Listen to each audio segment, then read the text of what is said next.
Coming up on today's episode, it will give you more experiences that you will remember after the fact. It makes your war stories actually deep, and that's what's so fun about it. My advice is to ask the players what they want and try to find a way to draw it into your existing plans. There is something about your mother's past that has marked you for death, and yet you still want to pursue this, obviously, because you want ninja powers. So who doesn't want ninja powers, dude? Who doesn't want ninja powers, right? Welcome to Dungeon Mastering is Easy. This is the show that shows that anyone could be a dungeon master. Hello, my name is Vahid Qualls. I'm the host of the show. And today we're joined by Kelly from Dork Tales. Kelly is a globally loved Dungeons & Dragons streamer and the head of the Dork Tales channel. Not only does he have an entertaining, big personality, but he's also mentored and accompanied a whole bunch of other dungeon masters to become dungeon masters on his Dork Tales channel. We're really enjoying having you back with us. How are you doing, Kelly? I'm very excited to be back here, and yeah, we're gonna have some fun today. What are we talking about? We're going to talk about how to weave character backstories into the campaign. How the character's backstory helps to shape the world. So when I'm starting to build a new campaign, for example, it really depends whether or not you are working with a campaign that you have created from the ground up, or if you are working inside of an established setting. So say you're using like an adventure module or something. That's going to be completely different. I'm going to mostly focus on the first one. So if you're building your own campaign world, I would say it's really important to have a rough foundation of what you want the story to be, or kind of like, you know, that the big bad evil guy is going to be like a lich, and so he's an undead wizard who's angry about something. Cool, you've got that. But when you are going to your players, pitch them the general concept of, oh, it's going to be like this very Lord of the Rings style quest to like find and return a magic item, okay? If you go with that, and then you ask like, okay guys, what do you want to play? And somebody says, well, I want to be an elf from a forgotten order of undead hunters. And that's the point where you can lean in and say, go on, tell me some more. What are they called? What's their deal? And you can start folding that into your world. And if you already had like a little bit of a structural framework, and say, for example, you know, you've got a lich and somebody pitches you a concept like that, you can say, okay, well, maybe there's some type of backstory in there. Maybe the lich, you know, has encountered them before. Maybe he used to belong to them before he fell. Maybe maybe they were completely designed just to hunt him, and maybe the records have been lost to time. You can really start playing around with the way that the history is there. I would always put a couple of like false snags in too. Like, you think that this thing is one thing and your character really believes this, but then there's a twist. And you realize that it's either darker or sadder or even worse than you thought it was, or something like that. So my advice is to ask the players what they want and try to find a way to draw it into your existing plans. Like, even if, for example, you already had something like that called like the Order of the Blue Rose, and the players want to play one called the Order of the Grasping Claw. I mean, what's to say that they couldn't be schism organizations, or that they could not be sister organizations, or that it couldn't just be a rename or a mistranslation? Mistranslation, fun. Yeah. Right? From a certain point of view, they're the same thing. Yes, that's right. You know, use the Star Wars thing, right? Star Wars is always rip off Star Wars. When in doubt, rip off Star Wars. Okay, let's talk about ask what they want. What do you mean by that? Yeah. Ask what they want. So what do you want to... So, Vahid, I'm going to be running a game coming up. It's going to be based on... I'm inspired by Akira Kurosawa movies. So I want to have like wandering samurai type characters. What kind of character do you want to play for that? I want to play someone who's been rejected. He's like a Ronin. All right? Okay. He's really down on his luck. He's felt betrayed. Maybe his family was killed. Killed off. He's roaming. And what I'd really love is for his father to be this really famous samurai, but he just doesn't have the right kind of skills. But I've also thought that wouldn't it be cool if his mother was in secret a ninja? Okay. That sounds really cool. So are you thinking like you want to be like a fighter, or do you want to be a rogue, or do you want to multi-class with that? Like, do you want to like uncover that ninja background? Because you could totally be like... That's what I think would be cool. I think he's maybe starts off as a fighter, but maybe he's a dex-based fighter or something like that, and then slowly uncovers some of his mother's. You know, I mean, it's you're running this story. I don't know, but totally. But if there's some way of kind of connecting in with his mother's I can help you. Side of the story. And who betrayed him? I think his mother's family, when she left. How about this? She left the ninja order or yakuza or whatever. She left, and then that put a mark on her back. Okay. So maybe it was some kind of vendetta that ended up killing the family. So does he have this mark as well? Does your character have this mark?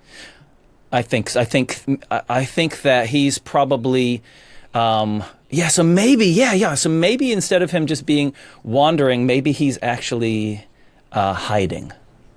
Okay, because he's being hunted probably he by knows his that he's father's hunted. people. Yeah. He's given himself Have you a seen new K-pop name. Demon Hunters? Because I feel like you're drawing some stuff from that. P.S. K-pop Demon Hunters so good. Is awesome. It's so good. I was forced to watch it by a member of my team, and I'm like, all right, fine, whatever. 10 minutes in, I'm just like, this is great. I have a family member who's a massive fan, and as a result, I have seen it 3 times. And the music is actually really, really good. It is good.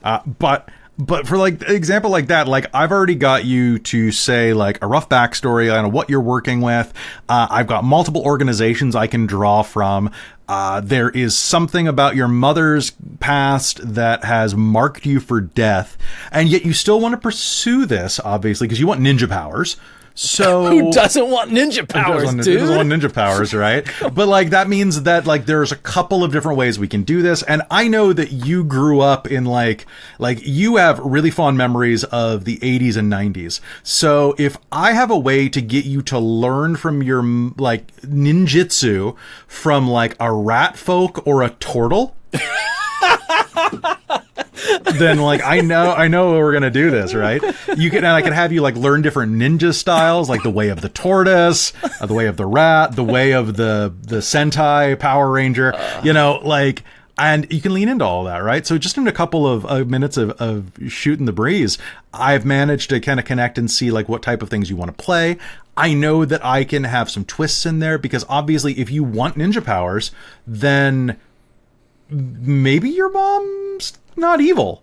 Yeah. Maybe it's some type of false association, which means that maybe you're going to have to fight your dad someday. But maybe he doesn't know that he's working for bad guys. Yeah. And then you have a chance to actually redeem him or show him the truth. And boom, we've got this huge backstory that's tied in. Yeah. And I could easily have it being manipulated by the evil overlord or something like that. Yeah, sure. So then, I love it. Brilliant.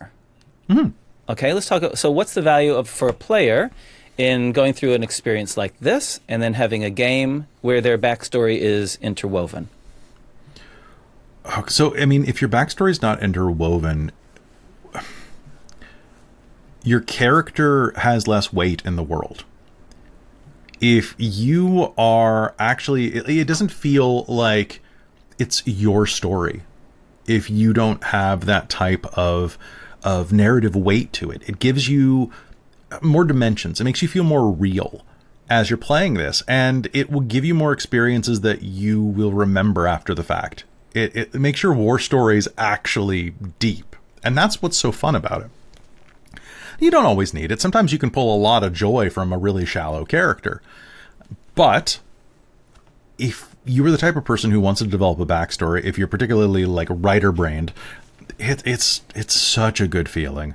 And if nothing else, and this might sound silly, a dungeon master who takes the time to fit your background in and tries to play with you on that level makes you feel important. It makes you feel loved.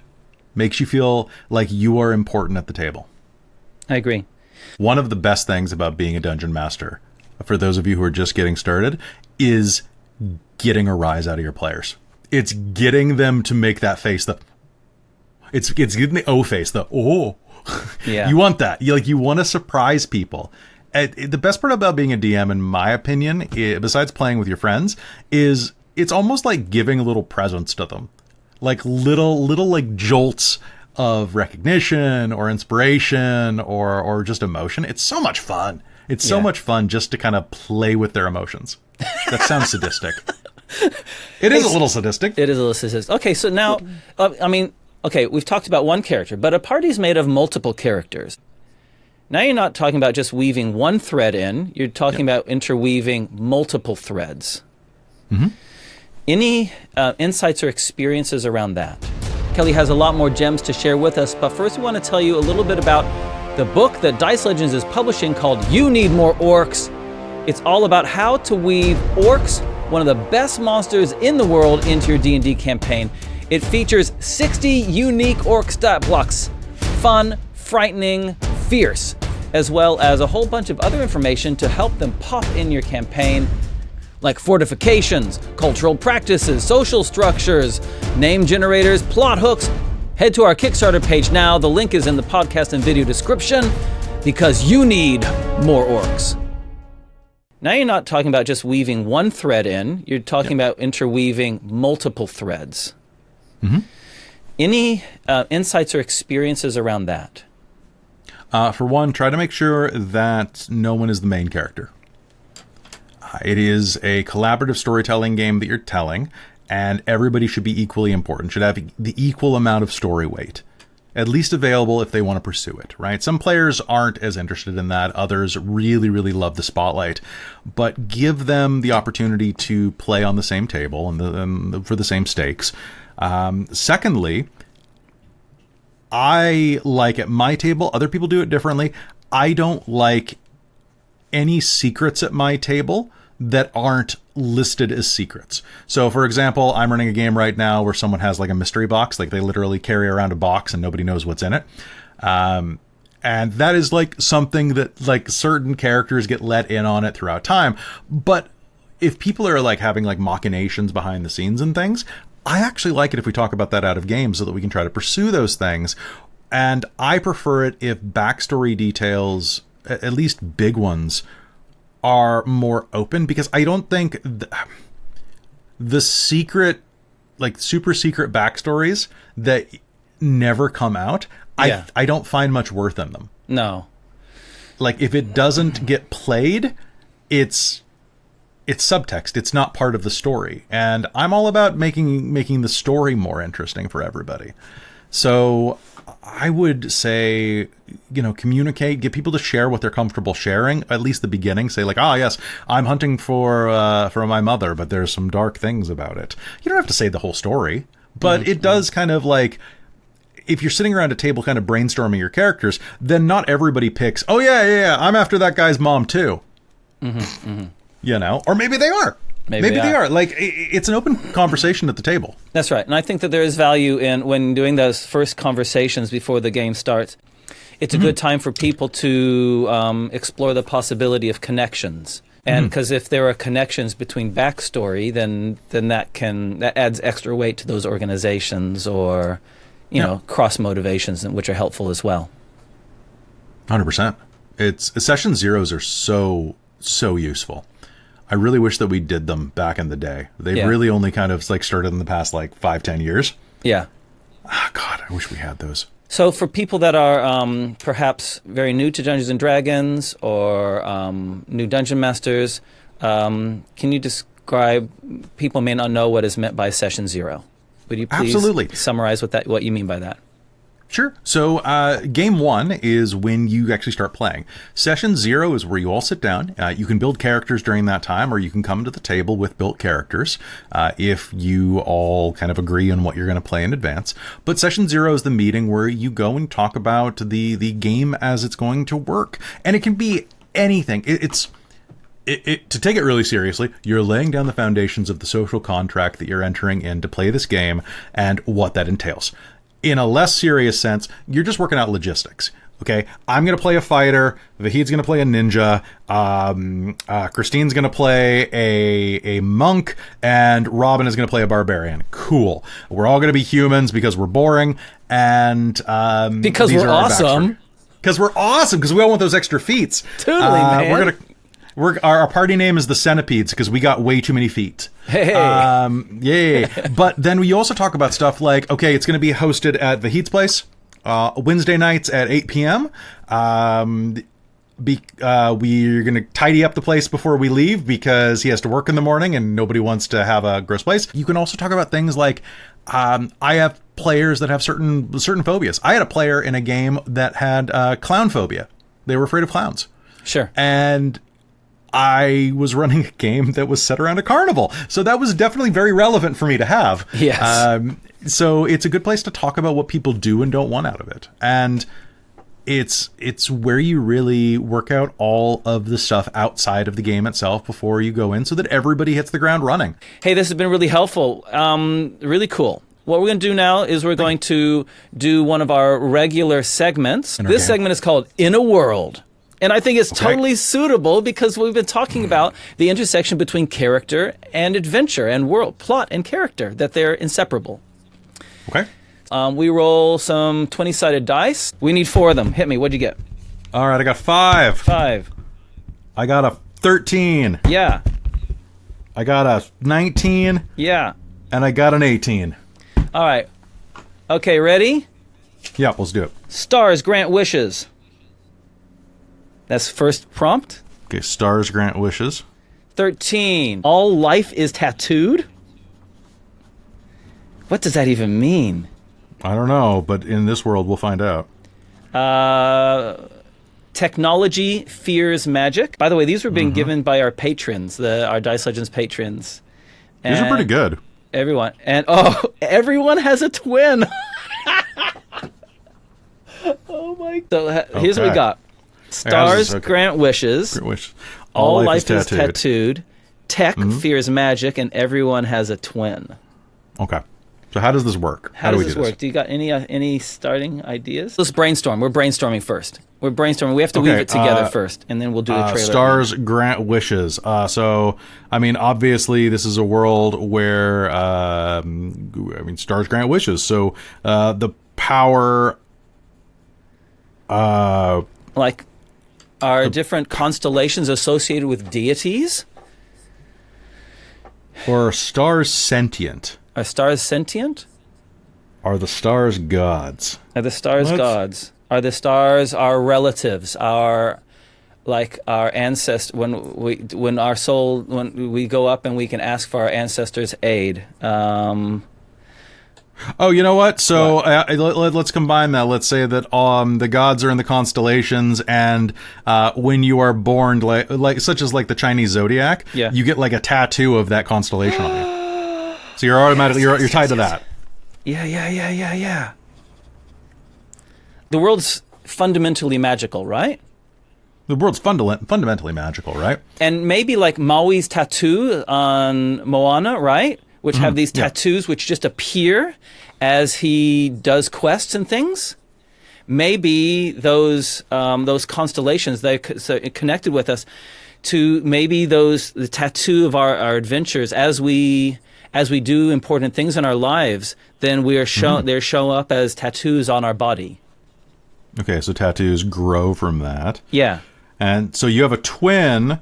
But they have a different birth tattoo, and they have different experience tattoos. Everyone has an evil twin. Evil twin, or maybe you're the evil twin. Maybe we're the evil twins. So it's you have Vahid, and then you have exactly. Yeah. And the characters are starting off as evil twins. As evil twins, all right. And tech fears magic. Why does technology fear magic? Because technology is on its way to write the scales or create and this is like so it's right now there's an imbalance. Sure. If the stars grant wishes and technology is available to everyone without wishes. So it's being persecuted. Yeah, sure. Magic is given in seemingly favoritism. in favoritisming. Technology is egalitarian. So Egalitarian. Yeah, and so, it has reason to fear magic because magic can destroy it, but it's ultimately the more righteous quest or something along those lines. Yeah. It will elevate everyone versus magic, where, you if you're branded by the snake god, you will always be a snake person. Yeah. Okay. Let's try our movie trailer. I don't know how we're gonna do. Let's do it. Hey, but guys, if you're listening and watching this, be merciful to us. We've just brainstormed 4 completely unrelated things and trying to create a new campaign setting in 3 minutes. Do you want to go first, or do you want me to go first? Either way, it's your show. What do you want? Let's roll for it. All right. Whoever rolls highest goes first. I got a 12. You got a 12. I got a 3. Okay. You have to start with in a world. I've seen enough movie trailers. Okay. I know how we do it. All right, so we start off with in a world where your place in reality is chosen by the gods above and inked on your... Oh, sorry, go ahead. Go, keep going. And inked on your body and soul. You are not alone. Your twin... Your evil twin, no. Your good twin is out there, trying to kill you. But you have an ace up your sleeve. You have technology to guide you. In this blockbuster movie called... Stargazers. The quest for tech. The quest for tech. I got it.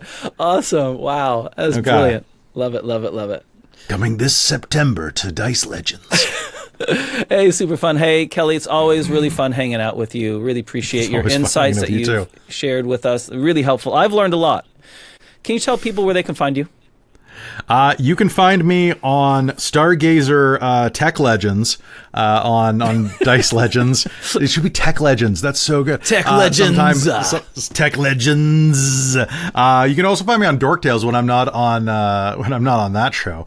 You can find Dork Tales over on YouTube, Twitch, and podcast. Just search Dork Tales. It's like DuckTales but with dorks. And you can also find me various places on the internet, including some of my writing over on Storyteller's Vault and Dungeon Masters Guild. Search Kelly J. Clark. Links in the video/podcast description. Thanks so much, Kelly. Thank you so much again. Thanks for having me. And if you want to support the Dice Legenz channel, you can do so by becoming a patron. Head over to patreon.com/Dice Legenz. You can follow for free. Doesn't cost you a single penny. Ooh. Or you can help us out financially by checking out one of the 3 simple tiers there of ways of supporting us. Thank you to all our patron supporters for all the generosity you've given us over the years. We really appreciate it. All right, guys, get out there, roll some dice, do some dungeon mastering, leave some comments down below saying how you're getting on with your dungeon mastering, and we'll catch you next time.